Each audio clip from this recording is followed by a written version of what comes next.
মাননীয় স্পিকার, আপনাকে ধন্যবাদ। আজকের এই মহান জাতীয় সংসদের দাঁড়িয়ে আমার প্রায়ই মনে পড়ছে এই সংসদ গঠিত হওয়ার পরে যিনি সবচাইতে বেশি খুশি হতে পারতেন তিনি দেশনেত্রী বেগম খালেদা জিয়া। তিনি আজকে আমাদের মধ্যে নেই। দীর্ঘ ৪৫ বছরও বেশি আমি দেশনেত্রী বেগম খালেদা জিয়ার সহকর্মী হিসাবে, কখনো কর্মচারী হিসাবে, কখনো সংসদ সদস্য হিসাবে, কখনো মন্ত্রী হিসাবে, কখনো দলের নেতা হিসাবে তার ছায়াতলে ছিলাম, স্নেহের ছায়াতলে ছিলাম, নেতৃত্বে ছিলাম। অনেক আন্দোলন, অনেক সংগ্রাম, অনেক ত্যাগ তিতিক্ষা, কিন্তু তার সাথে পৃথিবীর কোনো ত্যাগের কোনো তুলনা করা যায় না। তিনি একসময় সামরিক স্বৈরাচার বিরোধী আন্দোলনে নেতৃত্ব দিতে দিতে গণতন্ত্রকে অবমুক্ত করেছিলেন, সামরিক স্বৈরাচারকে হটিয়েছিলেন, খেতাব পেয়েছিলেন দেশনেত্রী। তখন আপসহীন নেত্রী হিসেবে তিনি খেতাব পেয়েছিলেন। তারপরে গণতন্ত্রের যে যাত্রা 1991 সালে শুরু হলো, সংসদীয় গণতন্ত্রের যাত্রা শুরু করলেন। তার হাত দিয়ে এদেশে সংসদীয় গণতন্ত্রের পুনরায় যাত্রা শুরু হয়েছিল। তার হাত ধরেই এদেশে তত্ত্বাবধায়ক সরকার পদ্ধতি চালু হয়েছিল এবং তার হাত ধরেই বাংলাদেশে গণতন্ত্র এবং নারী শিক্ষার অগ্রগতি হয়েছিল অভূতপূর্ব। 2001 সালে তিনি যখন আবার প্রধানমন্ত্রী নির্বাচিত হলেন, আজকে আপনারা অনেকেই এই শোক প্রস্তাবে বলেছেন 3 বারের প্রধানমন্ত্রী। তিনি আসলে 4 বার শপথ নিয়েছেন প্রধানমন্ত্রী হিসেবে। 1991 সালে প্রধানমন্ত্রী হিসেবে তখন রাষ্ট্রপতি শাসিত সরকারের সময় একবার প্রধানমন্ত্রী হলেন। তারপরে সংসদীয় পদ্ধতির সরকার ব্যবস্থা চালুর পরে তিনি আবার শপথ গ্রহণ করলেন, দ্বিতীয়বার প্রধানমন্ত্রী হলেন। তৃতীয়বার প্রধানমন্ত্রী হলেন 2001 সালে এবং চতুর্থবার 1996 সালে ষষ্ঠ জাতীয় সংসদে তিনি প্রধানমন্ত্রী নির্বাচিত হলেন। এই 3 বার, চতুর্থবার 2001 সনে প্রধানমন্ত্রী নির্বাচিত হলেন। তিনি অপরাজিতা। বাংলাদেশের রাজনীতিতে এরকম আর কোন নজির নাই, উপমহাদেশে আছে কিনা জানি না।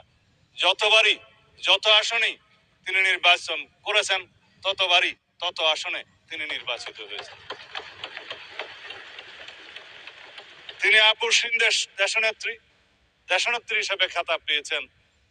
বিগত সময়ে স্বৈরাচার বিরোধী সামরিক স্বৈরাচার বিরোধী আন্দোলনের সময়ের ধারাবাহিকতায় বাংলাদেশের গণতন্ত্র যার হাত দিয়ে বারবার অবমুক্ত হয়েছে, সেই ধারাবাহিকতায় ফ্যাসিবাদ বিরোধী গণতান্ত্রিক আন্দোলনে অবিরাম সংগ্রামের মধ্য দিয়ে তার নজিরবিহীন ত্যাগের নজির স্থাপন করে তিনি খেতাব পেয়েছেন বাংলাদেশের মানুষের কাছে দেশনেত্রী এবং গণতন্ত্রের মা। আজকে সেই গণতন্ত্রের মা আমাদের মধ্যে নেই। তিনি নেই, কিন্তু তিনি আছেন বাংলাদেশের প্রতিটি মানুষের অন্তরে। সারা পৃথিবীর গণতন্ত্রকামী প্রত্যেক মানুষের অনুপ্রেরণা হিসেবে তিনি জীবিত থাকবেন তাদের অন্তরে। তিনি যদিও আমাদের মধ্যে শারীরিকভাবে নেই, সারা পৃথিবীর মানুষের গণতন্ত্রের অনুপ্রেরণা হিসাবে তিনি সারা পৃথিবীর মানুষের মধ্যে জীবিত থাকবেন, জাগরুক থাকবেন। তিনি আমাদের অনুপ্রেরণা জুগিয়ে যাবেন।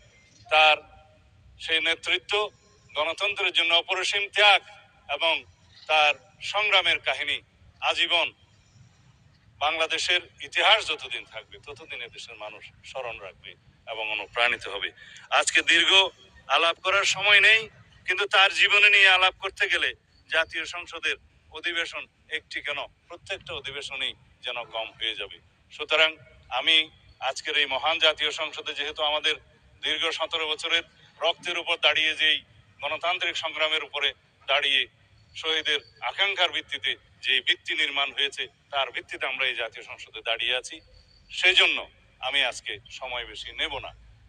এই কামনা শুধু করতে পারি তিনি আমাদের গণতান্ত্রিক সংগ্রামে আজীবন অনুপ্রেরণা হয়ে থাকবেন।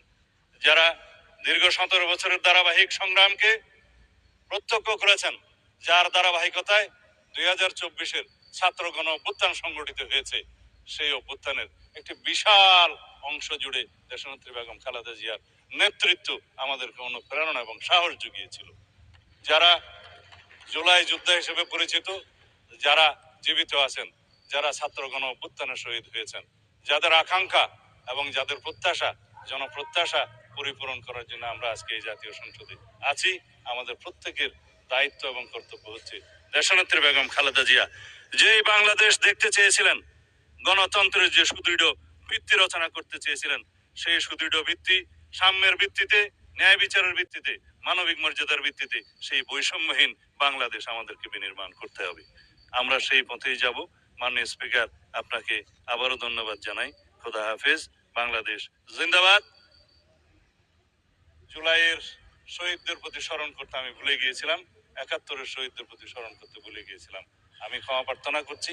আজকে আমরা শহীদের রক্তের উপর দাঁড়িয়ে যেহেতু এই সংসদে দাঁড়িয়ে আছি, সেই জন্য আমাদের সকল শহীদদের প্রতি আমাদের বিনম্র শ্রদ্ধা।